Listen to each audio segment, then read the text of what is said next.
بسم اللہ الرحمن الرحیم۔ السلام علیکم۔ ہم نے 7th کلاس کی ہسٹری کی بک ہے وہ سٹارٹ کی ہوئی ہے، اور آج اس کا ہم چیپٹر نمبر 3 ہے وہ سٹارٹ کریں گے، مسلم ڈینسٹی اینڈ کروسیڈز۔ ہم اس کے لانگ کوشچن ہے وہ آج ویڈیو میں ڈسکس کریں گے۔ تو جو سب سے پہلا لانگ کوشچن ہے وہ ہم ریڈ آؤٹ کرتے ہیں اور اس کا آنسر آپ کو بتاتے ہیں کہ کہاں سے اس کا آنسر سٹارٹ ہوگا۔ تو سب سے پہلا جو کوشچن ہے وہ ہے ہائی لائٹ بریفلی دا سلجوک ڈینسٹی۔ اس کا آنسر آپ کو پیج نمبر 38 پہ ملے گا۔ تو اس کے ٹائٹل پیج پہ آتے ہیں، یہاں سے آپ نے اس کو سٹارٹ کرنا ہے۔ The Seljuk dynasty was founded by Tughril Bey and his brother چغری بے ان 1037 CE۔ سلجوک خاندان کی بنیاد تغرل بے اور اس کے بھائی جو چغری بے اس نے 1037 CE میں یعنی 1037 عیسوی میں رکھی۔ It was a Turkish dynasty based in central Anatolia from their homeland near the Aral Sea، جو بحیرہ ارال کے قریب آبائی علاقوں سے اس وسطی اناتولیہ میں اس وقت مقیم تھا۔ دا سلجوکس ایڈوانسڈ فرسٹ انٹو خراسان۔ سلجوکس ہیں وہ سلجوکیوں نے سب سے پہلے خراسان دین انٹو پرسیا اینڈ اناتولیہ، پھر فارس اور اناتولیہ کی طرف پیش قدمی کی۔ دا سلجوکس won the Battle of منزکرت in 1071 CE۔ 1071 عیسوی میں سلجوکیوں نے منزکرت کی جو جنگ ہے وہ جیت لی۔ And he کنکرڈ most of Anatolia, اور اناتولیا کا بہت سا علاقہ انہوں نے فتح کر لیا فرام دا بازنطینی امپائر، بازنطینی سلطنت سے۔ دس کنکسٹ آف سلجوک، سلجوک کی یہ جو فتح ہے became one of the reason, ایک وجہ بنی فار دا فرسٹ کروسیڈ، پہلی صلیبی جنگ کی۔ سلجوکیوں کی یہ جو فتح تھی پہلی صلیبی جنگ کی وجہ بنی۔ It was weakened during the first two crusades, اور جو ہے اور پہلی دو صلیبی جنگوں کے دوران ان کو کمزور کر دیا گیا۔ The Seljuk empire was invaded by the Mongols around 1194 CE، اور سلجوک سلطنت پر تقریباً 1194 کے آس پاس منگولوں نے حملہ کیا۔ The Seljuks are regarded as the cultural descendants of the western Turks. سلجوکیوں کو مغربی ترکوں کی ثقافتی اولاد سمجھا جاتا تھا۔ In present days they were inhabitants of Azerbaijan, Turkey and Turkmenistan, اور آج کے موجودہ دور میں وہ ان علاقوں میں رہتے ہیں، ان کے باشندے ہیں، آذربائیجان میں، ترکی میں اور ترکمانستان میں آج کل یہ لوگ رہ رہے ہیں۔ کوشچن نمبر 2 ہے ہمارے پاس، what was the social structure of Fatimids discuss. فاطمیوں کے جو سوشل اسٹرکچر ہے وہ آپ نے ڈسکس کرنا ہے۔ Cairo became the most important cultural centre in the Islamic world under Fatimids. فاطمیوں کے زیر نگرانی فاطمیوں کے دور میں جو ہے قاہرہ وہ اسلامی دنیا کا ایک اہم ثقافتی مرکز بن گیا۔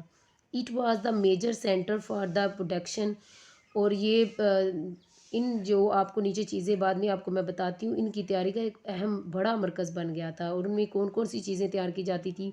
Pottery, glass, metal works, rock, crystal, ivory, wood carving اور ٹیکسٹائل۔ یہ علاقہ ان چیزوں کی تیاری کا بہت بڑا مرکز بن گیا۔ فاطمیز آرکیٹیکچر جو ہے فاطمی فن تعمیر اینڈ آرکیٹیکچرل ڈیکوریشن اور تعمیراتی سجاوٹ پلیڈ آ کریٹیکل رول، ایک اہم کردار ادا کیا ان فاطمی سرمنل اینڈ پروسیشن، فاطمیوں کی تقریب اور جلوس میں فن تعمیر اور تعمیراتی سجاوٹ نے اہم کردار ادا کیا۔ یہاں تک آپ نے لکھ لینا ہے، پھر اس کے بعد آپ لاسٹ والا پوائنٹ ایڈ کریں گے اس میں۔ تو لاسٹ والا پوائنٹ ہے، Fatimids also appear to have valued women's contribution. فاطمیوں نے جو ہے انہوں نے عورتوں کی تعاون کو بھی قدر کی نگاہ سے دیکھا، which were almost non existence at that time with in the world, جو اس وقت دنیا میں تقریباً نہ ہونے کے برابر تھی۔ It became the economic and cultural centre of the region, اور یہ خطہ ثقافتی اور اقتصادی مرکز بن گیا۔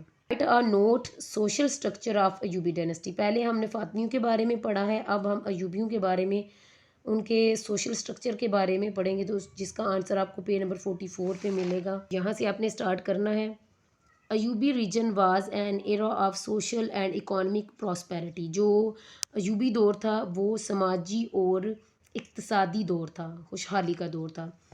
اس کے بعد آپ نے ایڈ کرنا ہے in art the Ayyubi are known especially for their works and in lead metal works and سرامکس.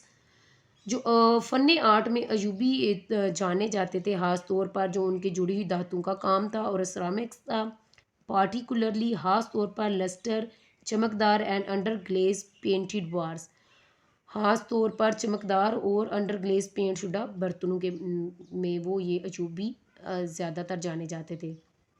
Second آپ نے پوائنٹ ایڈ کرنا ہے Ayyubi establish religious school hospitals. ایوبیوں نے مذہبی اسکول اور ہسپتال قائم کیے اینڈ انٹروڈیوس پبلک ایجوکیشنز اور عوامی تعلیم کو بھی متعارف کروایا.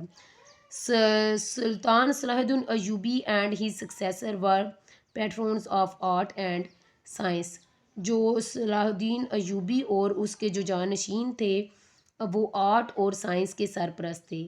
دے issued coins of different types, اور انہوں نے مختلف قسم کے جو ہیں وہ سکے بھی متعارف کروائے. آلتھو اگرچہ کائروز فیمس الازہر یونیورسٹی، جو قاہرہ کی فیمس یونیورسٹی الازہر تھی، was founded by the Fatimi dynasty, Fatimi خاندان کی بنیاد تھی. کہہ رہے ہیں کہ اگرچہ قاہرہ کی جو فیمس یونیورسٹی الازہر تھی وہ فاطمی خاندان کی بنیاد تھی، but it became a leading centre for scholarship, لیکن وہ اسکالرشپ کی ایک اہم مرکز بن گئی تھی.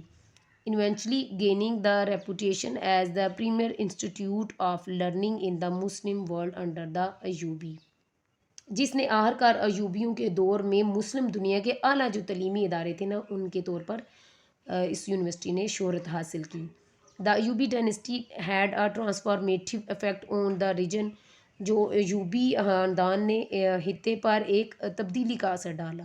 دا patronage of the Ayyubi led to a revival in the intellectual activity in the Islamic world. ایوبیوں کی جو سرپرستی نے عالم اسلام میں جو ایک فکری سرگرمی تھی نا اس کو پیدا کیا. آن دا ہول مجموعی طور پر the Arabic culture and language, عربی جو ثقافتی اور جو زبان تھی ڈومینیٹڈ، اس کا غلبہ تھا دا ایوبی امپائر، ایوبی سلطنت پر. مجموعی طور پر اس کا ہم اس طرح کریں گے کہ مجموعی طور پر جو عربی زبان اور ثقافت تھی اس کا ایوبی خاندان پر غلبہ تھا. یہاں تک آپ کا کوشچن نمبر جو 3 ہے وہ کمپلیٹ ہو جائے گا.